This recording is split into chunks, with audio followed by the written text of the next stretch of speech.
Hello बच्चों, welcome to my channel. आज हम बात करेंगे न्यूट्रिशन इन ह्यूमन बींग्स की। कैसे न्यूट्रिशन होता है ह्यूमन बींग्स के अंदर। न्यूट्रिशन होता है ह्यूमन बींग्स में हमारे ह्यूमन डाइजेस्टिव सिस्टम के थ्रू होता है। ह्यूमन डाइजेस्टिव सिस्टम है हमारे एलिमेंट्री कैनाल से कंसिस्ट है और एस्ट्रेटर ग्लैंड से। बड़े सारे ऑर्गन होते हैं ह्यूमन डाइजेस्टिव सिस्टम के, ऐसे हो गए mouth, oesophagus, food pipe, stomach, small intestine, large intestine.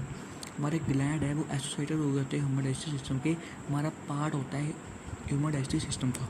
ऐसे हो गए एग्जाम्पल, स्लीवरी ग्लैंड है, लीवर है, पेनक्रियाज है। वो हमारे ह्यूमन एलिमेंट्री कैनाल होती है, हमारे माउथ से लेकर एनस तक 9 मीटर लॉन्ग ट्यूब होती है। जो आपको पेपर में पूछा जा सकता है, एमसीक्यूज में पूछा जा सकता है कि हमारी एलिमेंट्री कैनाल है हमारी माउथ से लेकर एनस तक, बल्कि एनस तक होती है, वो कितने मीटर लॉन्ग ट्यूब होती है। आपको याद रखना है कि हमारी ह्यूमन एलिमेंट्री कैनाल है हमारे माउथ से लेकर एनस तक होती है, वो 9 मीटर लॉन्ग ट्यूब होती है। और अभी हम बात करेंगे various step of nutrition human beings की। वेरियस स्टेप होते हैं न्यूट्रिशन के ह्यूमन बींग्स के अंदर। पहला आपको दिया है इंजेक्शन। आप देख पा रहे हो ब्लू कलर से ऊपर इंजेक्शन लिया। पहला स्टेप है इंजेक्शन कि ह्यूमन बींग्स के अंदर इंजेक्शन कैसे होती है। ह्यूमन बींग्स के पास एक ऑर्गन है कि वो फूड को इंजेस्ट कर सके, वो है माउथ। ह्यूमन बींग्स फूड को इंजेस्ट कैसे करता है? माउथ के थ्रू। ह्यूमन बींग्स में फूड इंजेस्ट होता है अपने माउथ के थ्रू, बस इसमें यही है इंजेक्शन में। अगला है डाइजेशन। आपको भी डाइजेशन को ध्यान में रख के पढ़ना चाहिए। डाइजेशन में मैं अभी डिटेल में बताऊंगा आपको कि डाइजेशन क्या होता है आराम से। डाइजेशन में क्या होता है कि ह्यूमन बींग्स में डाइजेशन होता है फूड का माउथ में, और तब डाइजेशन हमारा स्टार्ट हो जाता है, तब हम फूड को माउथ में डालते हैं। तो माउथ कैविटी होती है हमारी, वो उसके अंदर कंटेन करती है टीथ, टंग एंड स्लीवरी ग्लैंड्स। हमारे टीथ होते हैं, फूड को कट कर देते हैं छोटे छोटे पीसेस में और चू करते हैं, उसको ग्राइंड भी करते हैं, अच्छे से चबाते हैं फूड को। हमारा टीथ है वो बहुत हेल्प करता है हमारी फूड को डाइजेस्ट होने में। वो हमारा टीथ है वो फूड को डाइजेस्ट करने में बड़ी हेल्प करता है, और हमारा टीथ है वो फिजिकल डाइजेशन में हेल्प करता है। वो स्लीवरी ग्लैंड होती है हमारे माउथ में, स्लीवा प्रोड्यूस करती है। वो हमारी टंग होती है, वो काम, उसका क्या काम होता है? हमारी टंग का काम होता है कि मिक्स करना स्लीवा को किसके साथ? फूड के साथ। और स्लीवा एक वाटरी लिक्विड है, हमारे फूड के साथ मिक्स होती है हमारे माउथ में। हमारा वो फूड होता है वो बैट हुआ होता है, स्लीवा के साथ मिक्स हुआ होता है, वो हमारा फूड बड़ी जल्दी स्वेलो होता है। आपने कभी ऑब्जर्व किया है कि जब हम फूड खाते हैं हमें माउथ में वाटर जैसे लगता है, बल्कि वाटर आपको माउथ में क्यों लगता है तब आप फूड खाते हो? क्योंकि वो स्लीवा प्रोड्यूस हुआ हमारे माउथ में स्लीवरी ग्लैंड के थ्रू। इसलिए वो स्लीवरी ग्लैंड होता है हमारी केमिकल डाइजेशन होता है। स्लीवरी ग्लैंड हमारा केमिकल डाइजेशन करने में हेल्प करता है, वो सिक्रेट करता है एंजाइम। वो ह्यूमन स्लीवा होता है कंटेन करता है एंजाइम, उसको हम स्लीवरी एम्बलाइसिस बोलते हैं। आपको याद रखना है कि ह्यूमन स्लीवा वो कंटेन करते हैं एंजाइम, उसको हम स्लीवरी एम्बलाइस बोलते हैं। वो हमारा स्लीवरी एम्बलाइस का काम होता है कि डाइजेस्ट करना स्टार्च को हमारे फूड के अंदर प्रेजेंट है, उसको किस में ब्रेक डाउन करना? शुगर में। स्लीवरी एम्बलाइसिस का काम होता है कि डाइजेस्ट करना स्टार्च को हमारे फूड के अंदर प्रेजेंट है, उसको शुगर में ब्रेक डाउन करना। हमारे डाइजेशन होता है स्टार्च का, कार्बोहाइड्रेट का हमारे माउथ में ही ब्रेक डाउन होता है। हमारा फूड है थोड़े टाइम के लिए माउथ में रहता है, वो डाइजेशन इनकम्प्लीट होती है, माउथ में पूरी डाइजेशन कंप्लीट नहीं होती। जो आप डायग्राम भी देख पा रहे हो, डायग्राम माउथ है, बकल कैविटी, स्लीवरी ग्लैंड, जो टंग है हमारी, जो ओसोफेगस दी हुई, स्टोमक दी है, पेनक्रियाज दी है, स्मॉल इंटेस्टाइन दी है, लार्ज इंटेस्टाइन, रेक्टम, एनस। ये हमारी ऊपर माउथ से लेकर एनस तक जो लॉन्ग ट्यूब है, यही 9 मीटर लॉन्ग ट्यूब होती है एलिमेंट्री कैनाल की। तो आगे बढ़ते हैं हम। अभी आगे है कि हमारा फूड होता है माउथ में स्वेलो हो जाता है टंग के साथ। वो हमारा फूड है डाइजेस्टेड फूड होता है माउथ के साथ स्वेलो होता है, हमारे टंग के साथ स्वेलो होता है, पूरा फूड पाइप के अंदर जाता है। उस फूड पाइप को हम ओसोफेगस भी बोलते हैं। आप 5th 6th 7th क्लास से पढ़ते आ रहे हो कि फूड पाइप को हम ओसोफेगस भी बोलते हैं। ओसोफेगस क्या करता है कि फूड को स्टोमक के अंदर लाता है, और हमारी बॉल होती है फूड पाइप की, उसके पास एक मसल होती है कि वो कंट्रैक्ट करती है, एक्सपैंड करती है अल्टरनेटली। हमारा डाइजेस्ट फूड होता है हमारे फूड पाइप में एंटर करता है, और वॉल होती है फूड पाइप की, वो कंट्रैक्शन और एक्सपेंशन एंड एक्सपेंशन मूवमेंट करना स्टार्ट कर देती है। वो कंट्रैक्शन और एक्सपेंशन मूवमेंट होती है वॉल की फूड पाइप के अंदर, उसको हम पैरासाइटिक मूवमेंट बोलते हैं। मैं आपको इंपॉर्टेंट बता देता हूँ कि आपको पूछा जा सकता है कि पैरासाइटिक मूवमेंट क्या होती है। तब कंट्रैक्शन होती है, एक्सपेंशन होती है, बॉल के अंदर फूड पाइप की, उसको पैरासिटिक मूवमेंट बोलते हैं। तो पैरासिटिक मूवमेंट होती है फूड पाइप की। वो पैरासिटिक मूवमेंट का क्या काम होता है? पैरासिटिक मूवमेंट क्या करती है कि हमारा पैरासिटिक मूवमेंट क्या करती है? पैरासिटिक मूवमेंट फूड पाइप की क्या करती है, क्या हेल्प करती है कि पुश कर देती है हमारा डाइजेस्ट फूड को स्टोमक के अंदर।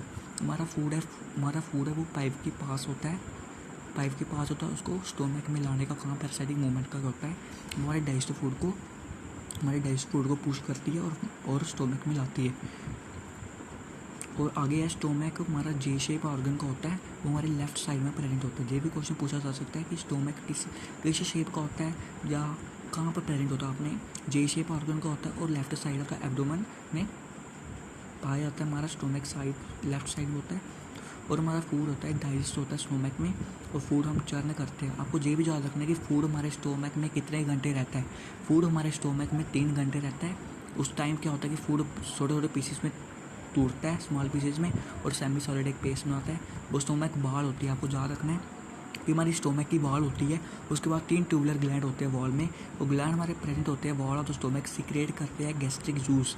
वो गैस्ट्रिक जूस गैस्ट्रिक जूस भी कंटेन करता है 3 सब्सटेंसेस को। वो है हाइड्रोक्लोरिक एसिड। आप देख पा रहे हो स्क्रीन पे, हाइड्रोक्लोरिक एसिड होता है, एक एंजाइम होता है, पेप्सिन होता है, मक्कस। तो गैस्ट्रिक जूस होता है, वो कंटेन करते हैं 3 सब्सटेंसेस को, हाइड्रोक्लोरिक एसिड और एंजाइम और पेप्सिन और मक्कस। तो मैं इनके फंक्शन बताऊंगा आपको। हाइड्रोक्लोरिक एसिड, एंजाइम और पेप्सिन और मक्कस क्या होता है। तब क्या होता है कि हाइड्रोक्लोरिक एसिड के प्रेजेंस में क्या होता है कि गैस्ट्रिक जूस एसिडिक होता है नेचर में। तो एसिडिक मीडियम में क्या होता है कि एंजाइम पेप्सिन डाइजेस्ट करता है हमारा प्रोटीन को, हमारे फूड के अंदर प्रेजेंट है, उसको स्मॉलर मॉलिक्यूल में तोड़ते हैं। और प्रोटीन हमारी डाइजेस्ट होती है हमारे माउथ में ही होती है, इन द स्टोमक। प्रोटीन की डाइजेशन हमारे स्टोमक में होती है। आपको एक इम्पॉर्टेंट जानकारी दी है कि आप नोट कर लो कि प्रोटीन है वो डाइजेस्ट करता है एंजाइम को। प्रोटीन डाइजेस्टिंग एंजाइम है। पेप्सिन है वो सिर्फ एक्टिव कब होता है in the presence of acid. तब protein digesting enzyme pepsin active तब होगा तब एसिड प्रेजेंस होगा एसिड। तो फंक्शन क्या होता है हाइड्रोक्लोरिक एसिड का।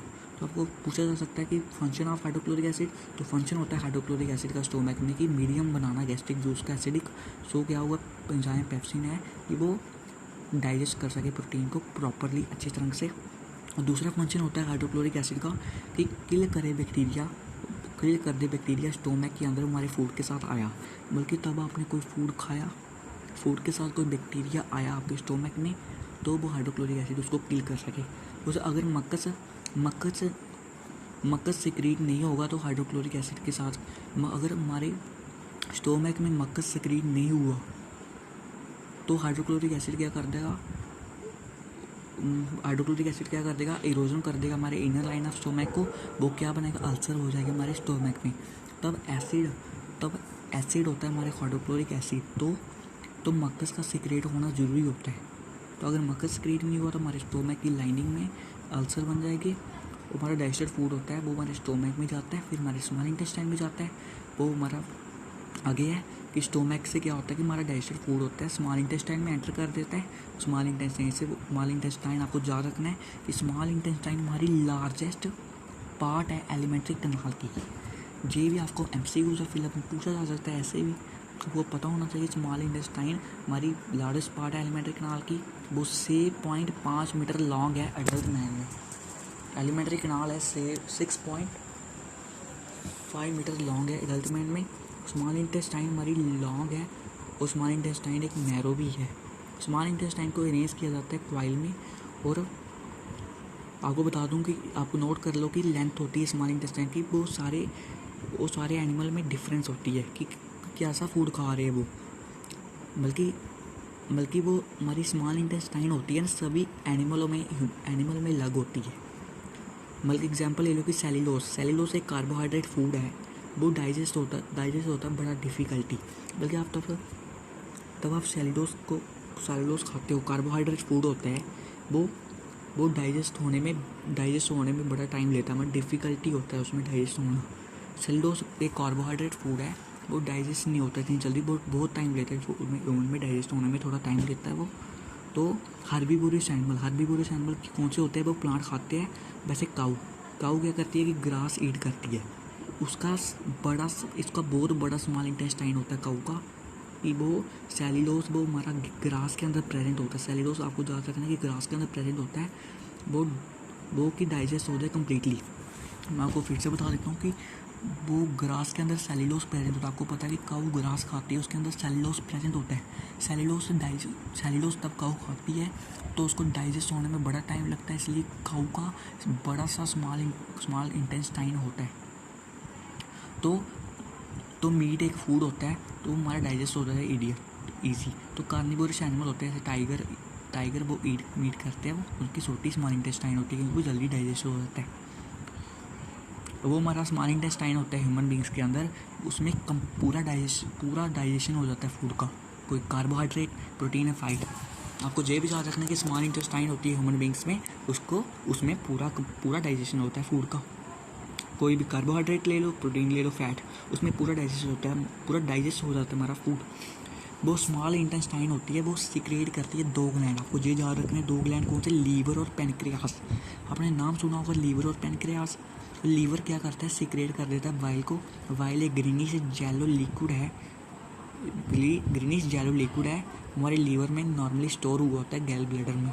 वाइल एक एल्कलाइन होता है और वाइल एक एक्लाइन है, और उसके अंदर कंटेन करता है साल्ट।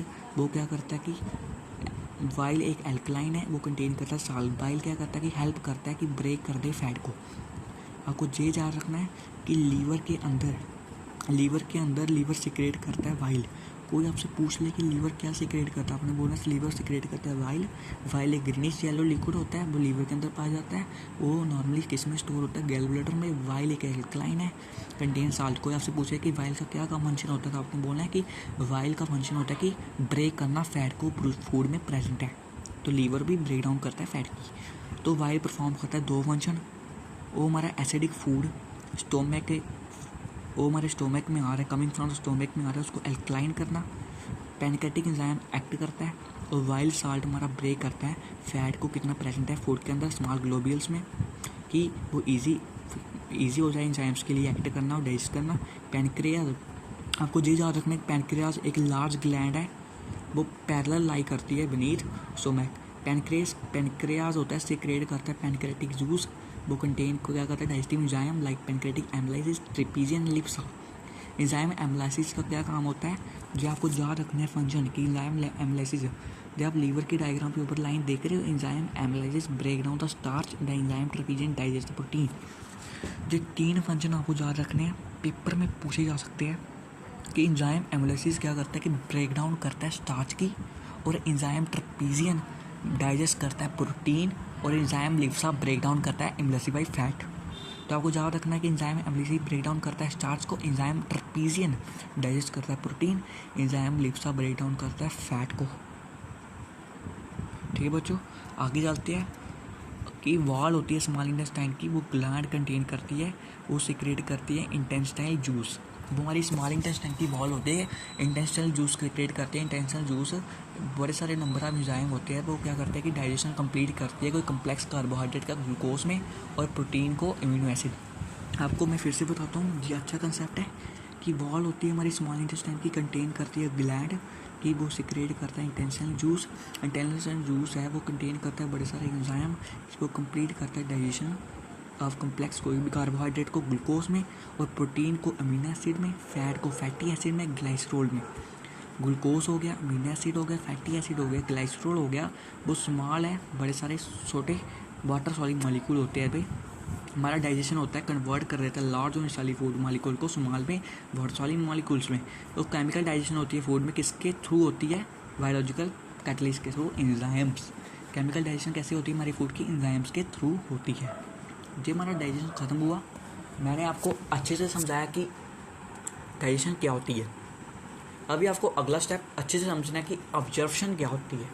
ऑब्जर्वेशन क्या होती है कि तब हमारा डाइजेस्ट होता है मॉलिक्यूल्स, मतलब कि तब हमारा फूड डाइजेस्ट हो गया, मतलब अच्छे से डाइजेशन होगी फूड की, तो फूड छोटे छोटे टुकड़े में कट जाता है, छोटे छोटे टुकड़े हो जाते हैं फूड के, वो हमारे वॉल के थ्रू पास होते हैं स्मॉल इंटेस्टाइन के। वो स्मॉल इंटेस्टाइन की वॉल क्या कंटेन करती है, ब्लड कैपिलरी। वो हमारा फूड डाइजेस्ट हुआ होता है, वो हमारा फूड वो हमारा फूड जहाँ पर डाइजेस्ट हुआ है वो ब्लड में चला जाता है। आपको पता है कि डाइजेस्ट हुआ होता है फूड अच्छे से, बल्कि डाइजेस्ट हुआ होता है फूड अच्छे से, टुकड़े में टूटा होता है फूड को, वो हमारा ब्लड में जाता है, उसको हम अब्जॉर्प्शन कहते हैं। तो आपको याद रखना है अब्जॉर्प्शन क्या होता है। तब हमारा फूड डाइजेस्ट होता है तो फूड के मॉलिक्यूल छोटे छोटे टुकड़े में कट जाते हैं, छोटे छोटे हो जाते हैं मॉलिक्यूल हमारे फूड को। तो हमारा वो डाइजेस्ट फूड होता है वो स्मॉल इंटेस्टाइन में जाता है, सीधा ब्लड में चला जाता है। डाइजेस्ट फूड सीधा ब्लड में जाता है, उसको हम अब्जॉर्प्शन कहते हैं। स्मॉल इंटेस्टाइन एक बड़ा रीज़न है कि ऑब्जर्व कर सके डाइजेस्टिव फूड को। तो स्मॉल इंटेस्टाइन ऑब्जर्व करता है हमारे डाइजेस्टिव फूड को अच्छे से। वो हमारी इनर सरफेस होती है स्मॉल इंटेस्टाइन की। आपको याद रखना कि इनर सरफेस होती है हमारी स्मॉल इंटेस्टाइन की, उसके पास बड़े सारे फिंगर लाइक पोजीशन होते हैं, उसको हम बिलाई कहते हैं। आपको याद रखना है, कोई आपसे पूछे कि inner surface of small intestine के पास तीन फिंगर लाइक पोजीशन क्या होते हैं, बिलाई। इनर सरफेस होती है हमारी स्मॉल इंटेस्टाइन। आप डायग्राम देख पा रहे हो, स्मॉल इंटेस्टाइन है, अंदर स्मॉल इंटेस्टाइन है, बाहर से बड़ी सी पाइप बनी है लार्ज इंटेस्टाइन है, और इनर सरफेस होता है स्मॉल इंटेस्टाइन का, उसके पास बड़े सारे फिंगर लाइक पोजीशन बिलाई होते हैं। और बिलाई क्या करता है, आपको याद रखना कि स्मॉल इंटेस्टाइन के पास बड़े सारे million of finger like position है बिलाई। बिलाई क्या करता है कि आपसे पूछे कोई कि पेपर में आ जाए कहीं तो कि बिलाई का क्या काम होता है, तब बिलाई प्रेजेंट होता है तो inner wall of the small intestine. तो स्मॉल इंटेस्टाइन में तो बिलाई तब प्रेजेंट होगा तो ज़्यादा सरफेस एरिया मिलेगा स्मॉल इंटेस्टाइन को, और अगर ज़्यादा सरफेस एरिया होगा स्मॉल इंटेस्टाइन का तो ज़्यादा फूड ऑब्जर्व होगा, और डाइजेस्टिव फूड होगा वो ऑब्जर्व हुआ वॉल का स्मॉल इंटेस्टाइन में, ज़्यादा ब्लड के अंदर जाएगा। तो आप डायग्राम पे देख रहे हो, villi are present in inner surface of small intestine, they help in observing digested food into blood of person. ठीक है बच्चों, बिलाई का काम आपको समझ में आ गया कि बिलाई का क्या प्रेजेंट काम होता है। अगला है एसिमिलेशन। क्या आप देख पा रहे हो एसिमिलेशन क्या होता है कि हमारा ब्लड है वो डाइजेस्टेड फूड को ले जाता है, फूड को पूरे बॉडी में। तो ब्लड का क्या काम होता है कि पूरी बॉडी में वो डाइजेस्टेड फूड होता है पूरी बॉडी में सर्कुलेट करना, तो हमारे सेल तक पहुंचाना। तो हमारा फूड है बॉडी सेल ने ले लिया, हमारा फूड एसिमिलेटेड फूड है बॉडी सेल ने लिया, कि क्या करने के लिए, एनर्जी ऑब्टेन करने के लिए, for growth repair of the body, और एनर्जी हुई रिलीज हुई ऑक्सीडेशन किसके लिए, एसिमिलेटेड फूड का इन द सेल ड्यूरिंग इसके रेस्पिरेशन। वो हमारा डाइजेस्ट हुआ होता है ना फूड, वो हमारी बॉडी इमीडिएटली स्टोर कर देती है उसको लीवर के अंदर, कि वो in the form of carbohydrate in the form of carbohydrate, उसको हम क्या बोलते हैं, ग्लाइकोजन। वो हमारा स्टोर हुआ होता है ग्लाइकोजन, वो हमें चूज़ करते हैं सोर्स ऑफ एनर्जी के लिए, बॉडी को तब चाहिए होता है। तो हमारा वो हमारा डाइजेस्टेड फूड होता है, वो हमारा पूरे बल्कि ब्लड ने बल्कि पूरे सेल के अंदर गया, ब्लड ने पूरे बॉडी पार्ट में हमारा डाइजेस्टेड फूड को पहुँचाया। और वो हमारा डाइजेस्टेड फूड सेल ने क्या किया कि अगर सेल कोई डैमेज हो गया, अगर सेल को रिपेयर करना हो, तो वो हमारा डाइजेस्टेड फूड काम आता है। पूरी बॉडी के अंदर सर्कुलेट किया उसने, ब्लड का काम होता है ना पूरी बॉडी में सर्कुलेट करना डाइजेस्टेड फूड को। तो आपको समझ में आ गया एसिमिलेशन क्या होता है। तो ब्लड तब डाइजेस्टेड और डिजोल्व फूड को पूरी बॉडी में पहुंचाता है, उसको हम एसिमिलेशन ही बोलते हैं। अगला इजेशन, द लास्ट टॉपिक है इजेशन। क्या होता है, आपको पता है इजेशन क्या होता है कि तब हमारा डाइजेस्ट नहीं हुआ होता है फूड, वो हमारे एनस के थ्रू बाहर निकल जाता है, उसको हम इजेशन बोलते हैं। Removal of undigested food from the body is called egestion. ठीक है बच्चों, तो मैं उसके बारे में थोड़ा बताता हूँ आपको। हमारा फूड है वो डाइजेस्ट नहीं हुआ होता है बॉडी में, वो अनडाइजेस्टेड फूड होता है, वो ऑब्जर्व नहीं होता स्मॉल इंटेस्टाइन में। हमारा डाइजेस्ट हुआ होता है फूड अच्छे से, वो ही ऑब्जर्व होता है स्मॉल इंटेस्टाइन में। वो हमारा अनडाइजेस्टेड फूड होता है, वो स्मॉल इंटेस्टाइन से वाइडर ट्यूब का लार्ज इंटेस्टाइन, बल्कि हमारा फूड वो पचा नहीं होता, बल्कि डाइजेस्ट नहीं हुआ होता है, वो स्मॉल इंटेस्टाइन से कहाँ जाता है, वाइडर ट्यूब में जाता है। वाइडर ट्यूब को हम क्या बोलते हैं, लार्जर इंटेस्टाइन में। और लार्ज इंटेस्टाइन में वाइट ट्यूब होती है, वो वॉल होती है हमारी लार्ज इंटेस्टाइन की, वो ऑब्जर्व कर लेती है बड़ा सारा water from the undigested food, किसके through, with the help of bile के थ्रू। कि वॉल होती है लार्ज इंटेस्टाइन की, वो बहुत सारा वाटर ऑब्जर्व करती है undigested food with the help of बिलाई से। उसमें क्या होता है, उससे क्या होता है कि अनडाइजेस्टेड फूड होता है वो सॉलिड होता है बड़ा। और हमारा लास्ट पार्ट कौन सा होता है, लार्ज इंटेस्टाइन का रेक्टम होता है। रेक्टम क्या करता है कि स्टोर करता है अनडाइजेस्टेड फूड को फॉर सम टाइम के। आपको ये भी याद रखना है कि हमारा लार्ज इंटेस्टाइन के आगे, तो अब लार्ज इंटेस्टाइन से नीचे क्या होता है, रेक्टम होता है। रेक्टम क्या करता है कि स्टोर कर देता है अनडाइजेस्टेड फूड को सम टाइम के लिए, और हमारा फूड वहाँ से क्या होता है, पास हो जाता है एनस के थ्रू, रिमूव हो जाता है हमारा food, undigested food from the body. तो आपको मैं रेक्टम दिखा देता हूँ, जो ऊपर आप डायग्राम पे देख रहे हो, लार्ज इंटेस्टाइन के नीचे रेक्टम है, यहाँ पर ही हमारा फूड स्टोर होता है। ठीक है बच्चों, अगर आपको वीडियो जरूर अच्छी लगी तो वीडियो को जरूर लाइक, सब्सक्राइब एंड शेयर करना ना भूलें। तो हम अगले टॉपिक लेकर मिलेंगे।